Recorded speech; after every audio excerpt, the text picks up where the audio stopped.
what is the best fruit? So sometimes you're put in a situation where you have to defend yourself, okay? And you reach for the fruit bowl, you're wondering, how am I gonna defend my home with 3 grapes and a papaya?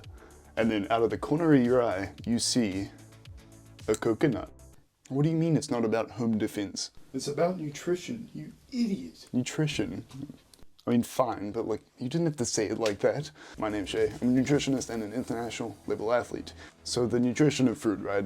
These actually aren't that micronutrient dense compared to other food groups like meat or vegetables, but the thing is, not that many other foods have a good dose of vitamin C, and it's important because we can't really store vitamin C, so having, fruit here and there throughout the day, throughout the week, can help maintain good skin and cell health. Additionally, most of these are pretty loaded with antioxidants, and these are very helpful with, clearing up inflammation, which has an immense effect on overall health, your cell health, your neuron health, long-term cognition, short-term cognition, recovery, overall feelings of wellness.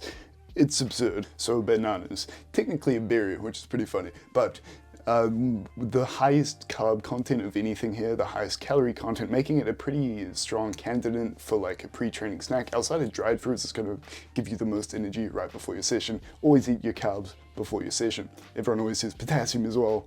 Sure, I mean, I'd rather have sodium before training, but both help, right? Cool thing about bananas, if you lean towards more green bananas, you're gonna get more non-digestible starches, which feed our gut, so they're quite good for gut health. And if you want more sugars, you can go for the browner end of the lifespan of a banana, I guess.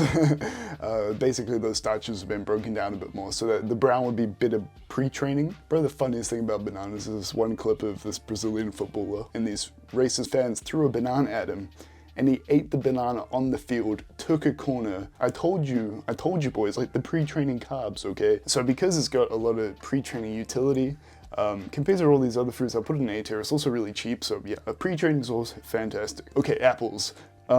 These are cheap, I guess, that has that going for it, but there's not that much vitamin C, there's not that many other minerals or anything. Antioxidants, not much either.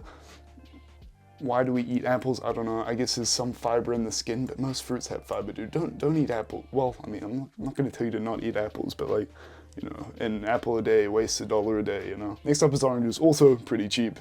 Citrus fruits, they do have this cool antioxidant called hesperidine, which is unique to citrus fruits, which is pretty cool. As far as other antioxidants, not that many, but overall, it's not bad. They also have a few trace things, as far as like potassium and I think calcium, which is pretty interesting. The vitamin C content in citrus fruits generally is pretty high. I'll put it in B tier for now. I might move it up later though. Next up is watermelon, and it's kind of in the name, it's mostly just water. By a landslide, it's like the lowest calorie thing here.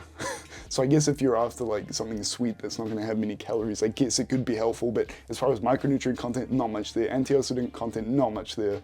It is literally red water, okay? But, again, nothing here is bad, but it's like, there's better options. I guess watermelon gets bonus points because it's the best fruit to throw an axe at, I guess. Grapes are pretty hollow. There's not a lot here. There's not that much vitamin C, which is kind of like the defining factor of fruits. So if there's not that much vitamin C, it's like it just gets someone else. But it's got some vitamin K, which is interesting, but that's not that hard to get unless you're not eating any vegetables, which for some reason nowadays is like a big assumption, which is pretty funny. Antioxidant quantity, not that good. Fun fact, in Slovenia, there is a 450-year-old grapevine, and it still produces grapes. But yeah, D tier for now.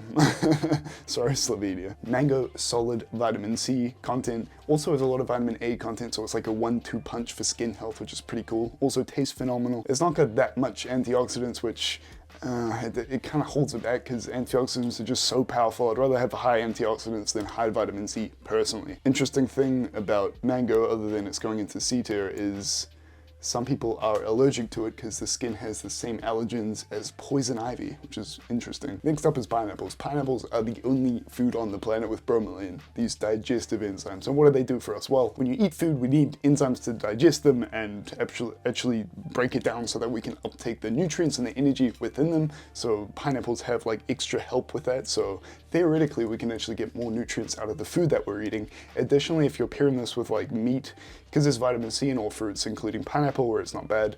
The vitamin C also improves iron absorption quite significantly, so put your pineapple on your pizza and call it a day. It's okay, it's not fantastic. Here's the question though. Would you rather throw an axe at a watermelon or a pineapple? Because like the pineapple, it'll like stick in there. The watermelon, you'll really get to like axe it in half. I'll leave that with you. Pears. So the nutrient content of pears isn't fantastic, but they do have quite a bit of anthocyanins in the skin. Additionally, a lot of starch and fiber that can help with gut health as well. So they're also really cheap if you buy them in season. I'm a little biased towards pears. I really like them, so I'm going to put them in A tier. Interestingly, the phrase pear up actually derives from the shape of the pear, which is interesting because it's like thick and then it goes into, I'm not going to do that hand gesture again. It's also the source of like terrible puns, and I just find them kind of frustrating because like people tell you this is just terrible pun and then they stare at you blankly like, oh, you thought that was funny. Try and squeeze out like a nervous laugh out of someone, and then maybe if someone gives them like a nervous laugh, they take it as an actual laugh because they're so socially inept, and then they think it's funny and then they keep doing them. So in this situation, just don't acknowledge them, okay? Make the world a better place. Next up is strawberries and vitamin C beast. Number 2 out of everything here. I'll get to number 1 later. And berries as well are really rich in anthocyanins, which are the strongest type of antioxidant that you'll get in these fruits, which is fantastic. Berries in general, really high in anthocyanins, which is helpful. Strawberry technically is not a berry, it's like a flower receptacle. But I hate these like, oh, well actually guys, it's like, okay. If you ask me to get you some fruit from the supermarket, am I gonna come back with tomatoes and bell peppers? No, but they're fruits. They're fruits. Like, stop it. Strawberries are really good though. If you are enjoying, please be sure to drop a like and consider subscribing. It's free, helps me out, and I'd love to have you on board. Lemon, pretty solid. Thing is though, you can't eat much lemon. It has hesperidine like all the other citrus fruits.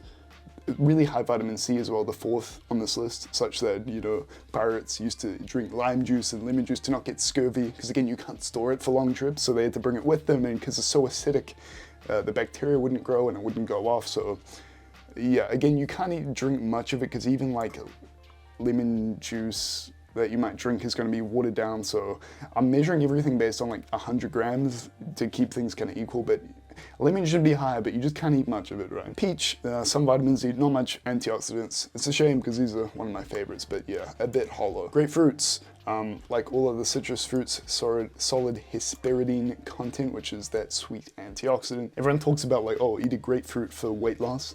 I don't really understand that. There isn't much evidence, and when they can't really prove the mechanism that's happening, I just don't trust it at all. It's like, sure, if you implement any fruit into your diet and replace some other crap foods, it's likely that you'll lose weight because these in general are going to be more filling per calorie because they're more water, there's more fiber compared to like cookies, okay? So stop it. Cherries, crazy anthocyanid content, which is fantastic. Interestingly, they can help with sleep as well because they have a little bit of melatonin in there, so not like a pre-worky fruit. I wouldn't go for that, but in general, because of the anthocyanid content, I'll put it pretty high, you know. The micronutrient content isn't that high.